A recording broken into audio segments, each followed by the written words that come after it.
27 सितंबर को Israeli defence force द्वारा किए गए हमले में हिजबुल्लाह प्रमुख नसरल्लाह की मौत हो गई थी। इस हमले को लेकर दुनिया के बहुत से देश इजराइल के खिलाफ हो गए हैं। ईरान ने तो बहुत बड़ी प्रतिक्रिया दी है। अब प्रश्न यह उठता है कि क्या इससे पूरी दुनिया में तनाव बढ़ेगा, और एक प्रश्न यह भी कि क्या यह हिजबुल्लाह संगठन का अंत है। इन्हीं सभी बातों के ऊपर आज हम बात करेंगे सत्ता गणित के इस प्रोग्राम में। नमस्कार, मेरा नाम है निधि और आप देख रहे हैं जन दर्पण न्यूज। आप देख रहे हैं जन दर्पण, सत्ता का खेल, गणित की नजर, सत्ता गणित। इजराइल ने हाल ही में लेबनान की राजधानी बेरूत हिजबुल्लाह के मुख्यालय पे हवाई हमला किया, जिसमें हिजबुल्लाह के प्रमुख हसन नसरल्लाह मारे गए।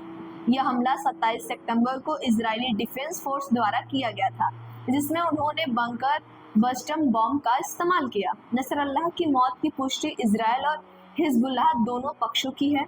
नसरल्लाह 32 सालों से हिजबुल्लाह के प्रमुख थे और उनकी मौत से संगठन को बहुत बड़ा झटका लगा है। इजराइल का दावा है कि नसरल्लाह के मारे जाने से हिजबुल्लाह का नेतृत्व लगभग खत्म हो गया है। नसरल्लाह का 100 मलबे से बरामद किया गया और रिपोर्ट्स के मुताबिक तो उनके शरीर पर एक भी चोट के निशान नहीं थे। प्रारंभिक जांच से यह सामने आया कि वह बंकर में दम घुटने से मरा, क्योंकि हवाई हमले के बाद बंकर में जहरीली गैस भरी गई। कुछ रिपोर्ट्स का कहना है कि विस्फोट के कारण झटकों से उसकी मौत हुई होगी, लेकिन इस पर अभी कोई आधिकारिक पुष्टि नहीं है। इस हमले के बाद ईरान ने इजराइल के खिलाफ बड़ी प्रतिक्रिया दी है। ईरान के विदेश मंत्री अब्बास अराकाची ने कहा कि नसरल्लाह की मौत एक बड़ी क्षति है, लेकिन इससे हिजबुल्लाह की ताकत कमजोर नहीं होगी।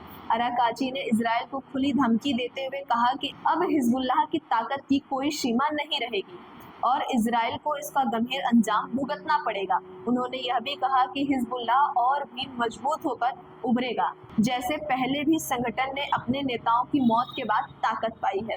ईरानी नेतृत्व तो इस घटना के बाद से गुस्से में है और उन्होंने अमेरिका पर भी निशाना साधा है। अराकाची ने कहा कि अमेरिका भी इस हमले का हिस्सा है और वह खुद को इससे अलग नहीं कर सकता।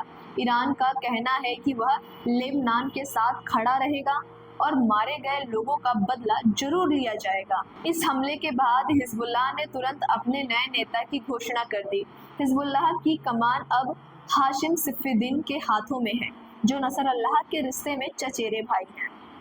सफीउद्दीन एक प्रमुख शिया मौलवी हैं और हिजबुल्लाह के वरिष्ठ अधिकारी के रूप में लंबे समय से संगठन से जुड़े हुए हैं।